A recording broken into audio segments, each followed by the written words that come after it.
All right. This is group 2 for TEL 702's first Google Hangout response to the readings. This is module 4. So I have here Alison, Tanya, Teddi, and I'm KT. Who would like to get started? Sure. So I thought that this module's reading assignments were all really interesting and interrelated. I feel like they kind of coalesce nicely. We started with one article about educational leadership and policy by DM and Young, and this one covered sort of more of the policy angle in terms of looking at educational theory and research and then how that applies to policy and political power. And then from there, we looked at Darter's article about decolonizing research. And so this one, again, is talking more about like the actual research itself in education and how that has have added a critical lens to that. And there's a particular subset of theorists who are looking at taking away the more like Eurocentric lens of educational research and basically reconstructing or reinventing the information or the histories through the lived histories of the people that have been traditionally marginalized. And then the final piece was more focused, I think, on like the actual practical application in classrooms through a little bit more of like qualitative experience and kind of discussing the same bigger concepts.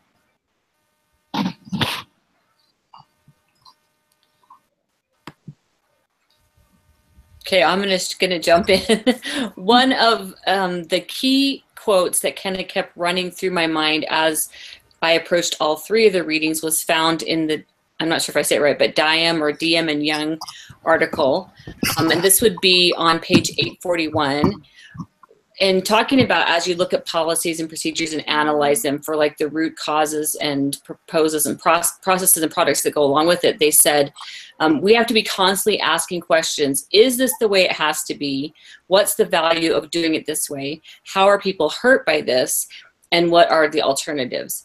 And as I read that quote and as I went through these readings and just kind of looking at a big picture of my own action research, I think I've often said, you know, why is this the way it is and what's the value of doing it, but not really looked at how are people hurt by the current systemic issues.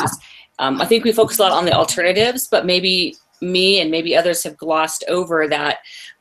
What is the negative impact on a specific process or procedure? So I found that really engaging as I continued through the readings. Yeah, I agree with you, Teddi, about that. Actually, on the same page of the same article by DM on page 841, there was another quote that said, the rationales provided for engaging in critical policy work included the importance of critique in a democratic society. That is, researchers should not be satisfied that what is presented is given. And I think that quote in and of itself sort of really sums up like the theme of this week's reading, which is that we like, it seems as if historical or traditional research methods have been so set in a box and a category that you wouldn't want to question or go outside of that box in order to explore other viewpoints. And instead, like, you have to give the theories are all going to be based around this sort of assumed way of looking at the world and looking at why things are happening. And so to say that we shouldn't, as researchers, be satisfied with what's presented as being given, I think that speaks to the big assumptions behind educational research, traditionally speaking, which is what's being questioned in these articles, that there's other ways and there's many other avenues that we should be exploring and theorizing about what's happening, what is happening, and then also how that's affecting our populations and our students. So I think beyond even just like the research that we conduct, it also translates into what we're doing in the classroom as educators in order to empower students who would have been marginalized and seeing that their histories do matter just as much as any other histories. That actually made me... I agree. Sorry, Tanya. That's all right. What I was thinking about there was our old favorite of the Weick and the Wicked problems in education, and how it feels like these articles are saying, you know, not only are these problems wicked, but they're really wicked because the traditional models would have just thought about how problems are problematic from one point of view, but now we're looking at lots of different point of views. And I liked that idea, Teddi, that you had, the piece that you pulled out, and Alison that you were talking about as well, that there are so many different parts here, and that there can be an activist streak to it, and that, but that you have to be careful because what helps one area might be hurting another, which seems to me like a fundamental principle of wickedness, right? Was that you can fix something for one group of people and make it worse for another group of people. I agree. And I think also a lot of the times we forget that what's acceptable at one point in history becomes not acceptable later. And so things continue to change. I'll give you a really good example. I know we're talking about education, but as it relates into the Yuma area in particular, prior to Cesar Chavez, people thought it was okay to give people, all these poor field workers, a little hoe. And they would literally, they were only 12 inches long, and they had to get on their hands and knees and hoe the field because that's what they thought was acceptable. And then suddenly people started questioning this. And now, of course, you know, we have alternative mechanization, we have other things. Well, this affected our students in the classroom. It wasn't just something that was happening out in the fields to the parents, but it actually rolled into the classroom because these poor parents were sick, they were hurt. The children had to pick up at home, so they weren't doing their homework. And again, just because it was acceptable, you know, 30 years ago, and we're not talking that long ago, less than 30 years ago, at one point it was acceptable. So to me, not just this reading, but all these readings have made me kind of go back and reevaluate and realize that what's acceptable today might not be acceptable tomorrow, because education is power. And as we are all becoming more educated and we're understanding each other's cultures a little bit better, and we're understanding students' individuality, it opens the door for us to be thinking kind of outside the box. Yeah, and Tanya, you bring up a good point when you're talking just in general about education and how it's empowering the students. And I think that when we're looking at education, we take a step back and we see that we can translate some of these, the multiculturalism, multilingualism that we're spoken about in the last module, was reading about pedagogy and shaping pedagogy. I think it's really important to consider kind of like what we're up against. The system of education, the more and more we get into these courses and readings, it's so complex and complicated that it's going to take like a huge radical movement to really introduce, and not just introduce because we have to introduce, but introduce because we really believe like it's a valuable educational aspect to integrate this multiculturalism and teaching from that standpoint, because the way education is set up, like they were talking about, and I think there's a policy article about George Bush in the early 21st century, how the data being collected was not based in theory, and so as a result, like it just didn't really make sense. Like they were measuring the data based on what they expected, and it goes back to like what is education? What's education? Which is this concept that we've been considering this whole semester so far, and I think that in order to translate what these authors have been saying in the articles this week, translate that into the classroom, I think about the project-based learning that I do in AP government. And so, for example, right now I'm teaching past the American Revolution. We're teaching about the Anti-Federalists and the Federalists. And so, in an effort to teach this information about basically white privileged men who were making the biggest decisions for our country, which is the curriculum, I've brought in the disenfranchised roles. So students, because my population is 70% Hispanic or Latino, it's the relation of it. I mean, we have to teach certain things, but in order to bring it out to relevancy to their lives, bring some relevancy, I created a disenfranchised role for them to see the argument from the eyes of anybody else of color that was living in that time period, so they could get an idea of what else was in existence. And it brings me to a quote from the Darter article on page 66. And it says, accordingly, a decolonized interpretive approach to knowledge construction is often considered a meta process of investigation in that it involves the interrogation and disruption of currently held values, beliefs, and assumptions, and from this systematic interrogation and disruption, a move toward bicultural reformulation of how the social phenomena of oppressed populations is understood. And that struck me a little bit because without even realizing that I was doing it, by just even opening the eyes of my students to represent other people in society who they would not normally have been taught about because it's not dictated by our curriculum, they get so involved and so into it. They're representing African-American poets and writers and Native Americans that were involved at the time and real people that existed. I feel like it's sort of one very small step in the direction of what these authors are talking about in terms of kind of changing like the perspective of it, the direction of education. To me, one of the biggest challenges is not, it's also, I'm sorry, we keep jumping in on you. You go. No. I'm gonna mute myself, my dog is barking. One of the big challenges for me in particular is, okay, doing what you're doing, Alison, is bringing it to light and focusing on these other areas, but then how do we get those underrepresented groups to speak for themselves and to become actively involved? And to me, students are recognizing, but they're really challenged in wanting to be able to speak or serve on the committee or be that voice. And it's almost taking it to the next level of not just being able to recognize and see the beautiful things that are going on in these different cultural backgrounds, but then coming to the table. You know, they're the ones that are going to speak on behalf of themselves. And as educators, we speak on behalf of all of our students. That's part of our job to the best of our ability.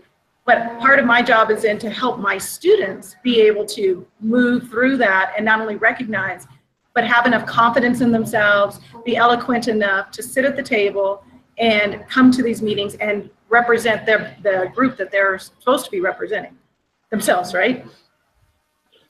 But I think also one of the things that I took from this is that in order for that to happen, you have to consciously make that happen. Like both you and Alison are talking about how you made a choice to open up the space to allow for those what would be otherwise marginalized voices to come out and speak. And I think that that's one of the really important things about critical theory that I didn't know about before doing these readings, was the idea that if you don't know what your assumptions are going in, or if you don't have a theory going in, then what you tend to do, and what I would tend to do as a white middle class, elite educator, would be to continue the current hegemony, right? That I would, if you don't make the choice to be different, then you just continue being the same. And the quote that I had on that, so this was also actually mentioned in the Anion chapters, was the need to have a theory to guide your stuff. But in the Darter article, which they're talking about those 10 principles for the decolonizing interpretive research. So on the top of page 68, she talks about how there's always a set of ideas or ideology that shape the frame or lens by which researchers study and make sense of the world, and that research is never a neutral enterprise. And I just think that's fascinating, because she also later talks in the second one, which is about hegemony. So that first one was about ideology, and the second one's about hegemony. She talks about how the traditional practices of research more often than not serve to legitimate the existing social order. And I think that part of what the two of you are talking about doing is you don't want to continue to legitimate this existing social order, and so you've made a choice. And I thought that was really interesting, in part because, so I'm a librarian, and when I read the library science literature, very rarely do people declare what their operant theory is going into it, whether it's critical or not. And so this whole idea of having a framing theory was one that was really new to me when we started last fall. And I felt like that was one of the things that all three of these readings we're doing today was saying, you have to have a theory, and you have to acknowledge what your theory is. You have to choose it, and that's what sets everything else up. And I think that's true not just for our research, but also for our practice. Yeah, that made me think of the analogy that was shared in Anion about kneading the dough. And dough, I love to bake bread. So this analogy resonates with me, but you don't start with your entire dough. You start with the yeast. And so I think in my problem of practice, I don't have a full framework, a theoretical framework yet. I feel like I haven't quite discovered everything, but I do have what I feel is like the central underpinning, or maybe just the yeast, and to put that in. And as it's mentioned in several of the articles, then you start collecting your data, doing your interviews, and you should be able to discover more. And that's the rising part. you know. And then of course the bittersweet part is the punching it down. You've done all this beautiful work, but then, you know, punching it back down to its essence and then letting it form again. So I think when I started out this program, I assumed that the theoretical framework must be absolutely 100% perfectly in place for me to move forward. And it's very beneficial and helpful for me to feel like, okay, I just need a starting place, as is mentioned in the article, and then go from there and kind of see what happens. And I'd like what Tanya brought up too about this, the white spaces, the silent voices, those things that we haven't really, we know they're there, but what do we, I mean, I guess that's my question. How do you find out what those voices are? How do you find out what their perspective is so you can recenter, you know, in the right place and not as somebody who is coming from a place of privilege and power? No, it continues to be the challenge. And then not only once you determine what those white spaces and who those white space voices that are not there at the table, then really trying to convince them to come to the table, because that's a whole nother cultural issue. And a lot of different cultures are not set up or grounded in discourse. You know, they're used to working in small communities and within that small community, but to actually be in the limelight and speak is something that is not something they do every day. So it's very uncomfortable for them to do that. So it is very, very, at least in our perspective in Yuma, it's very, very challenging. That's a good point, Tanya, that those cultural differences do exist in terms of like behavioral expectations and sort of what they're used to and what they're not used to. And you mentioned confidence earlier, especially for the silent voices, and maybe not having the confidence to speak up and no longer remain silent. And so relating back to my problem of practice, my whole problem is based on social interaction during teamwork to get projects accomplished, and for for socially shared regulation learning to occur, so that they actually help each other learn collaboratively, so that there'll be more of a depth and breadth of learning happening.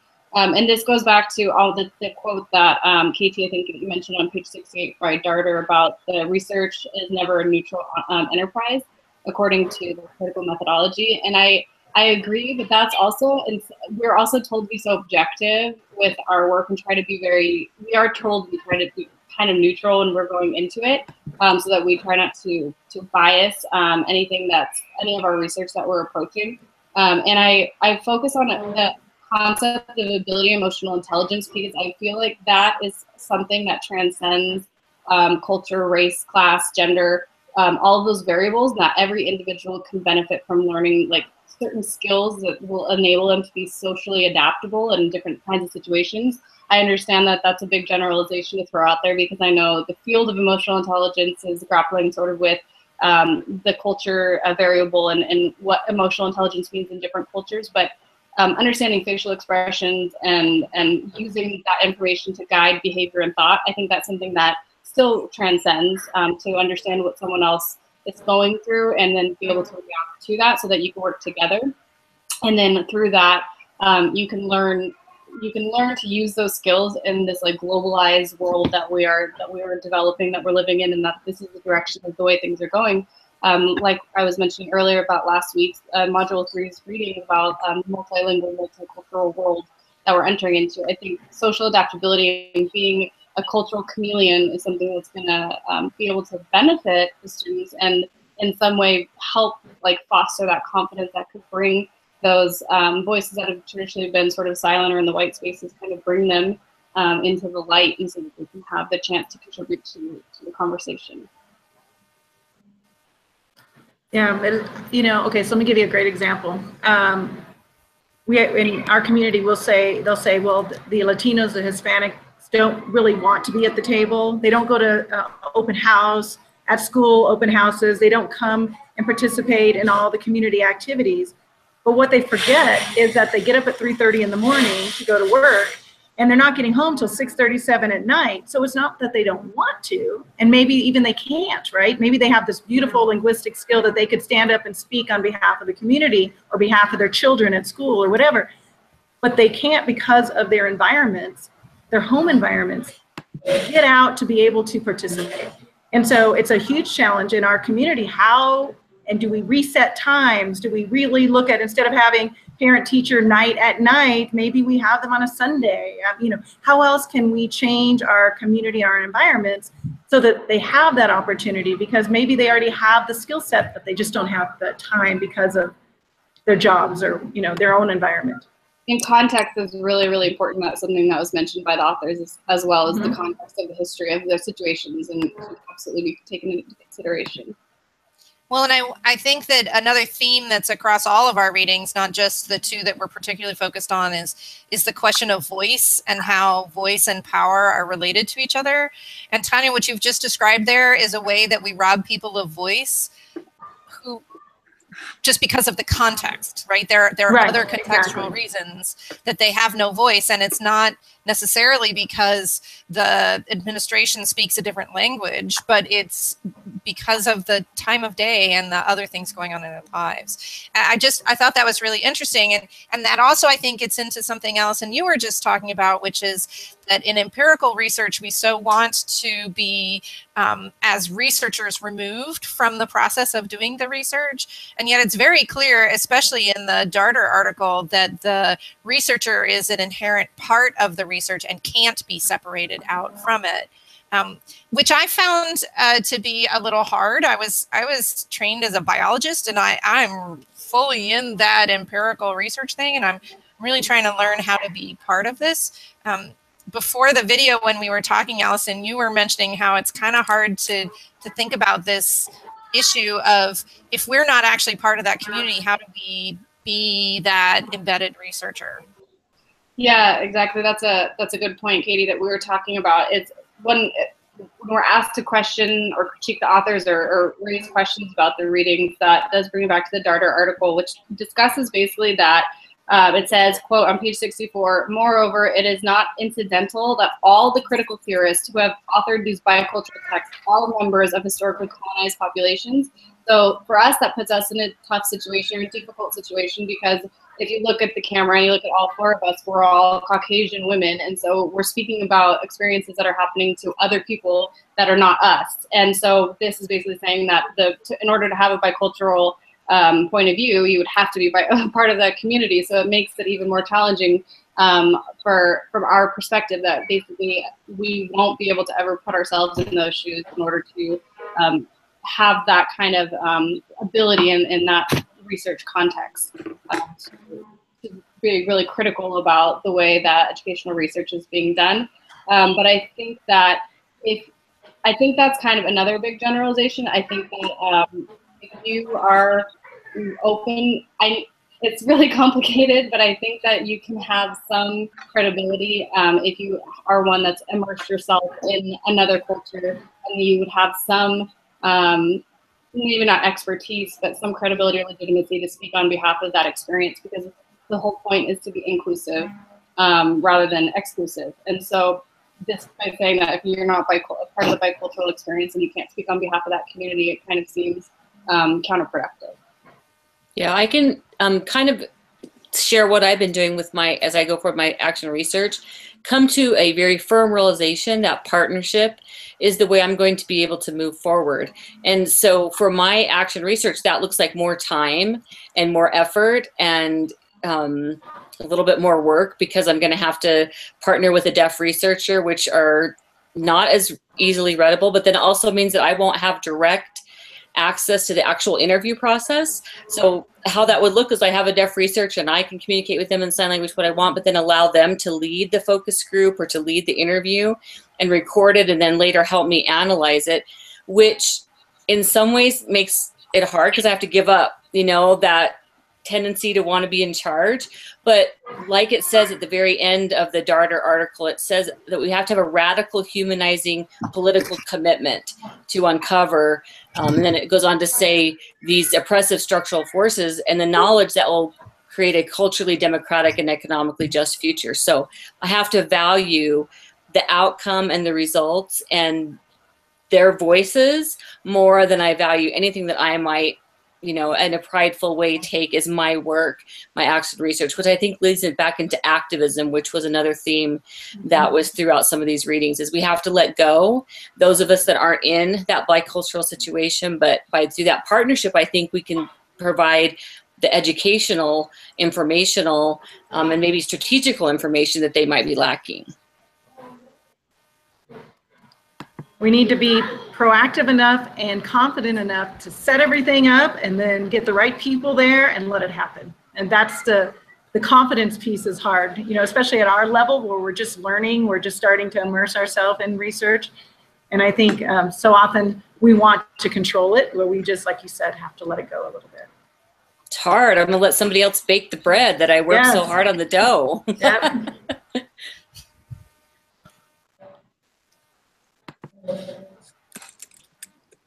Okay, I think we have just a few minutes if anybody has like parting comments or things that they felt we didn't cover yet. I'm looking back through my notes. We talked about theory. We talked about the researcher's identity. We talked about all kinds of stuff, didn't we? Now I feel like I need to go make some bread. I know, I'm hungry now.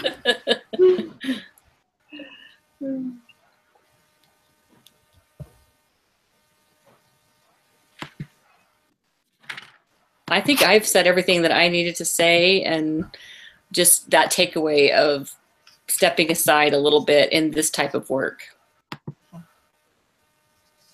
One of the things that gave me a little bit of hope in both of these readings was that they allow, and also to some extent the Annan article was that they allow that this is a process of discovery.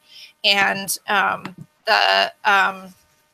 did we decide it was pronounced? Diem and Young, they particularly talk about how there may not be one theory that will cover all of your stuff, which Teddi, you were talking about.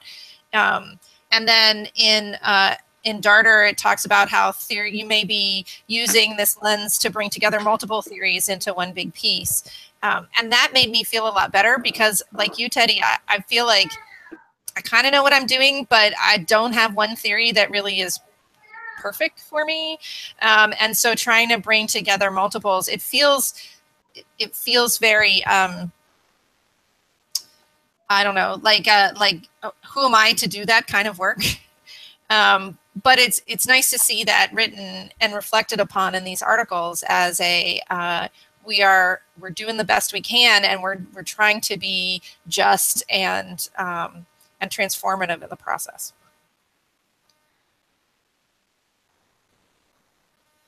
That was the last thing that I noted.